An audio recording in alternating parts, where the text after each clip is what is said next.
It's Ninja Masterclass time, and today we're going to learn how to effectively ninja with little to no ninja skills. Let's get into it. Step 1, ninja attire. Now you're going to be so stealth that no one will see you anyway, but for your own ninja confidence, you want to choose something that looks as ninja-y as possible.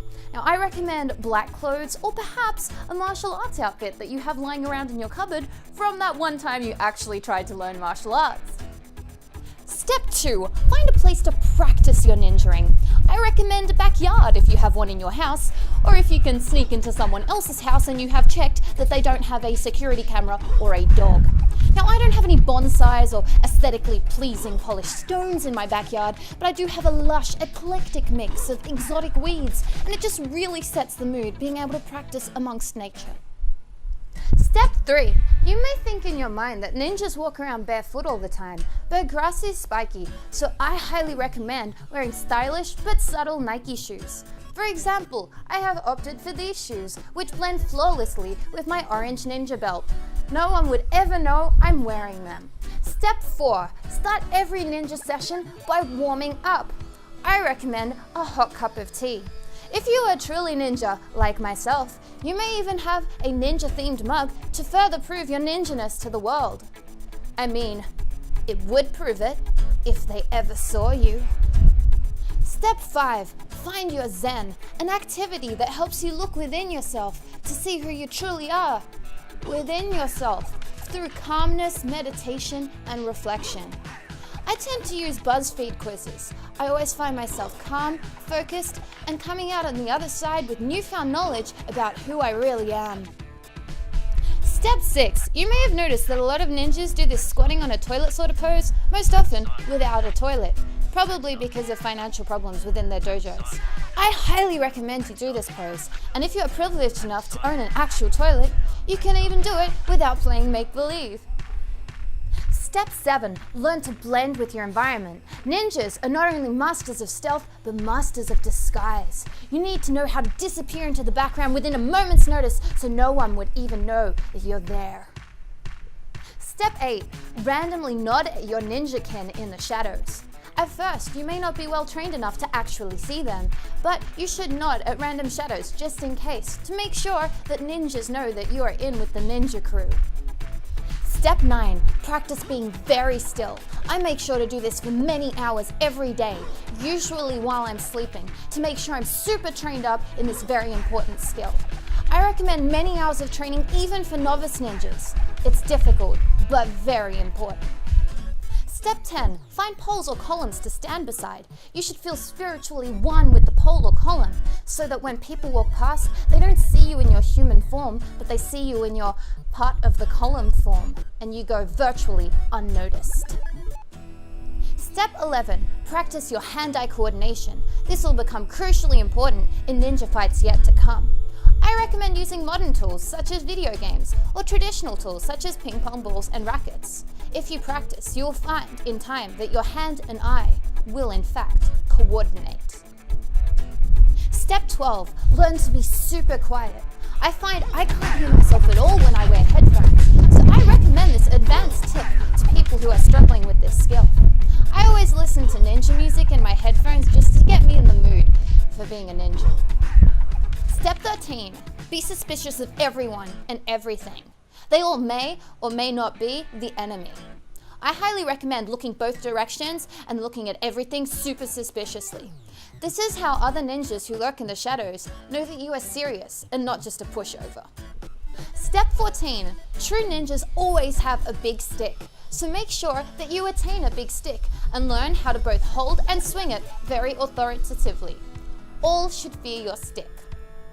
I recommend getting one with sharp knobbly bits to particularly scare your opponents.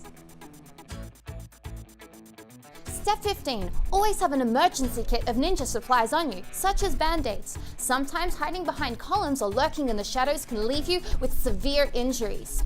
As a true ninja, you should soldier on, but I find it's easier to do so with the assistance of band-aids. Step 16. You should know how to hold the crane pose very assertively. I make sure to practice the crane pose for as long as I can stay balanced at any one time. You'll find, as a ninja, this is an invaluable fighting tool and pop culture reference. Step 17. You should know how to get low as a ninja, as sometimes the things or people you hide behind are short. I tend to practice lying on my back for extended periods of time. You cannot get lower than lying on your back. The strategy is flawless. Step 18. When all else fails and you are spotted by the enemy, you need to learn how to defend yourself against their attacks. The most useful tactic I have found is saying with much conviction, "I know self-defense. This is your one chance to surrender or escape." It usually works. Step 19. If step 18 somehow fails, you need to know how to kick, punch, and randomly flail your arms around in a threatening but victorious fashion. I recommend practicing this in your backyard with imaginary victims for your attacks. Step 20. Once you have inevitably defeated your enemy, you should say some inspiring words briefly before you slump off into the shadows. I highly recommend thinking of your meaningful words beforehand, as they may be difficult to come up with in the moment. This is one small step for ninja, one giant leap for ninja kind. If, however, of course, you lose against your enemy, you are likely dead, so this step can be skipped. There you have it, everything you need to know to get started. Go ninja. Go ninja. Go.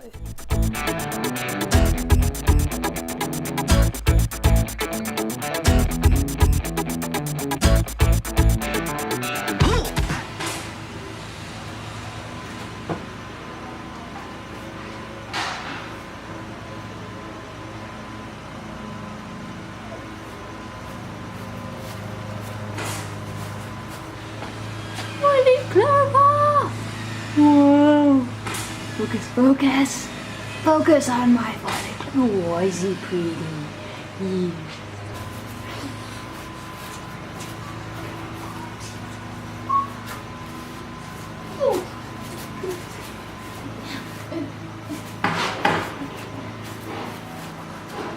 Find columns or poles to stand beside. You should feel spiritually one with the coal or pollen. So, coal or pollen? What?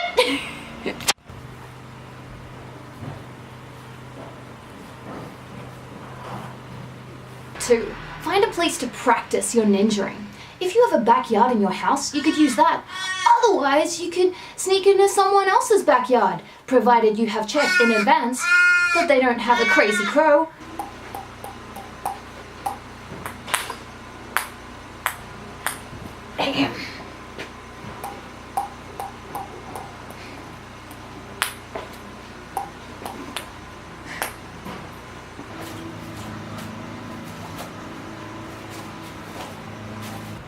Step 15. Always have an emergency kit of ninja supplies on you, such as band-aids. Sometimes hiding behind poles and columns, or coals and poems. Why do I always say coals and poems?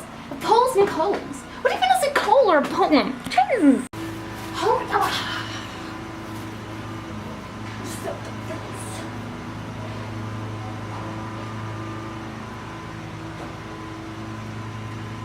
The martial arts outfit that you have lying around in your cupboard from that one time you actually tried to learn martial arts.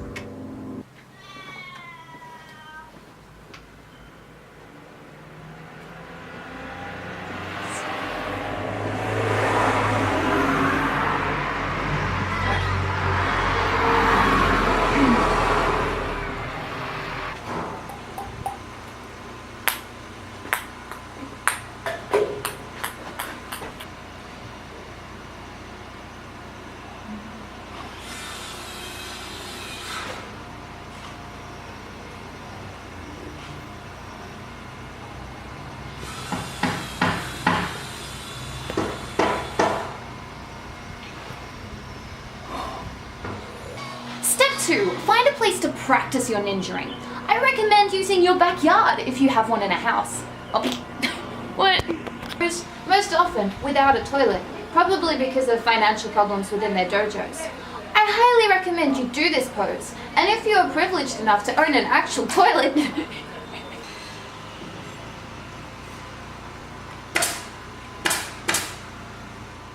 Thank you for watching my video. If you liked it, I would love for you to hit down that subscribe button and also the bell notification button so you can be notified in future when I put up videos.